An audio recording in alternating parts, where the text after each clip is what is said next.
जब आपका भरोसा ईश्वर पर होता है तो आपके जीवन में घटने वाली हर घटना आपके सौभाग्य को उदय करती है। हरे कृष्ण दोस्तों, एक फकीर और उसका शिष्य एक रात को एक जंगल से जा रहे थे। बहुत प्यास लगी थी तो उन्होंने देखा दूर एक झोपड़ी में रोशनी आ रही थी, तो वो वहाँ चले गए। जाके द्वार खटखटाया, बोले बेटा प्यास लगी है, पानी पिला दो। एक छोटा सा परिवार वहाँ रहता था, एक पति पत्नी और उनका एक छोटा सा बच्चा। उस आदमी ने कहा आइए महाराज, अंदर आइए, बैठिए। महाराज बैठे, पानी पिलाया और बोले कि खाना खाए बिना जाने नहीं दूंगा, रात्रि का समय है, खाना खाकर ही जाइएगा। अब जो आदमी है उसे लगा कि संत फकीर आए हैं, इतनी रात को भगवान ने मौका दिया है सेवा का, फ़ायदा उठाया जाए, सेवा की जाए। तो कहा महात्मा आप आए हैं, ये मेरा सौभाग्य है, तो मुझे सेवा का मौका दे। अब भोजन करवाया तो फकीर ने पूछा ये जो झोपड़ी के बाहर ज़मीन है ये किसकी है? तो आदमी ने कहा मेरी है। तो फकीर ने कहा इसे बोते क्यों नहीं? तो कहा महाराज इसे बोता इसलिए नहीं क्योंकि इसे बोने की ज़रूरत ही नहीं है। और कहा कि मेरी एक भैंस है और हम 3 लोग हैं, भैंस इतना दूध देती है, गांव वाले खरीद कर ले जाते हैं और हमारा गुजर बसर हो जाता है, ज़रूरत का सारा सामान आ जाता है, तो हम खुश हैं, तो ज़मीन बोने की ज़रूरत क्या है? तो फ़कीर मुस्कुराया और बोला बात तो सही है, सही सोच रहे हो। तो फ़कीर ने कहा बेटा चलते हैं। तो इस आदमी ने कहा नहीं महाराज, ऐसे कैसे, रात गहरी हो गई है, तो आप विश्राम के लिए यहीं रुक जाइए, सुबह जाइएगा नाश्ता करके आराम से, मुझे भी सेवा का मौका दीजिए। अब फ़कीर ने कहा कि ठीक है बेटा, जैसा तू चाहे वैसा कर लेते हैं। अब फ़कीर जो है अपने शिष्य के साथ रात को वहाँ रुक गया। आधी रात को ही फ़कीर उठे और शिष्य को उठाया और शिष्य को बोले चलो बाहर निकले, और उस आदमी की भैंस खोल ली।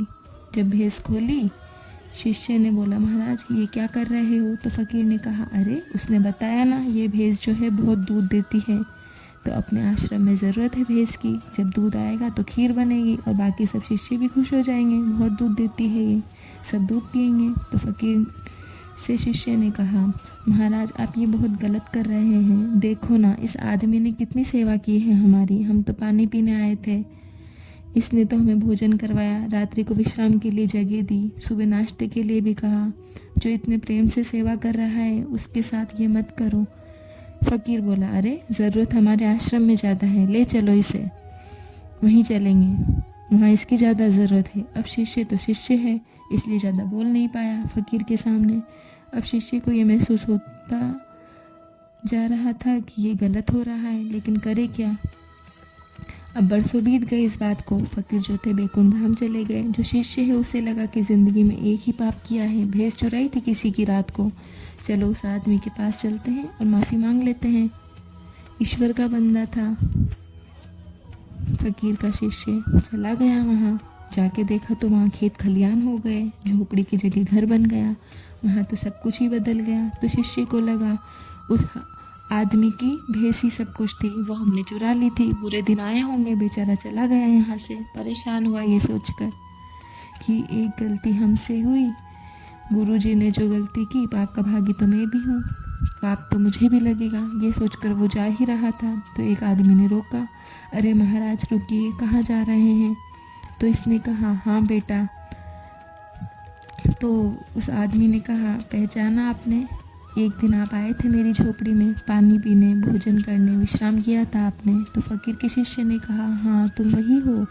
तो वो आदमी बोला हाँ मैं वही हूँ। तो फ़कीर के शिष्य ने कहा मुझे तो लगा तुम यहाँ से चले गए। तो आदमी बोला अरे नहीं महाराज, जिस दिन आप आए मेरी झोपड़ी में उसी दिन तो मेरा भाग्य उदय हुआ, यूं ही आप लोग सुबह सुबह चले गए होंगे, और जब मैं सुबह उठा तो मेरी भैंस जो है वो चोरी हो गई, और फिर मेरे पास कोई रास्ता था ही नहीं, बच्चों को कैसे पालता, तो मुझे लगा जो ज़मीन है उसे ही जोत लिया जाए, उसमें बीज डालने शुरू कर दिए और खेती शुरू की। और महाराज मेरी ये जितनी भी ज़मीन है ये सब मेरी ही है, बहुत अनाज होता है, बहुत पैसा आता है, इतना बड़ा घर बनाया है, बच्चा शहर जाता है पढ़ने के लिए, बहुत खुशियाँ हैं।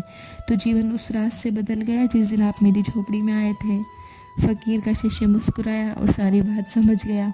तो दोस्तों यकीन मानना आपकी भैंस भी इसी तरह ही कहीं ना कहीं बंधी हुई है, जिस दिन वो भैंस चोरी हो जाएगी तो आपके पास भी दूसरे रास्ते खुल जाएंगे। हम कई बार इतने कंफर्ट हो जाते हैं अपने जीवन में, सोचते हैं कि जीवन बस यही है, इसी में आनंद लो, लेकिन नहीं, जीवन बहुत कुछ है, बहुत कुछ करना है लाइफ में, इतना ही नहीं है। हमें तो अपना खेत जोतना शुरू भी कर देना चाहिए। अपनी भैंस को चोरी करवाओ दोस्तों। जीवन की हर घटना आपके भाग्य उदय के लिए होती है। जब आप ईश्वर पर विश्वास करते हैं तो दोस्तों आज से आपको सोचना है कि भैंस कहाँ बंधी हुई है, कहाँ से खोलनी है। लाइफ में सेटिस्फेक्शन नहीं होना चाहिए, इतना तो बिल्कुल नहीं होना चाहिए कि कुछ करे ही ना। आपके सपने बड़े होने चाहिए, बड़े बड़े काम करने हैं जीवन में। ऐसा काम करना है जब हम इस दुनिया से चले जाए तो हमारा नाम हो, लोग जाने। और लोग इसलिए नहीं जाने कि हमने गलत काम किए हैं, लोग इसलिए जाने कि हमने धरती पर बहुत सारा योगदान दिया है, हमने पेड़ पौधे लगाए हैं, लोगों की मदद की है, भलाई के कार्य किए हैं। और ईश्वर पर अपना विश्वास मजबूत रखिए और तैयारी कीजिए अपना खेत जोतने की, और अपना ख्याल रखिए। हर एक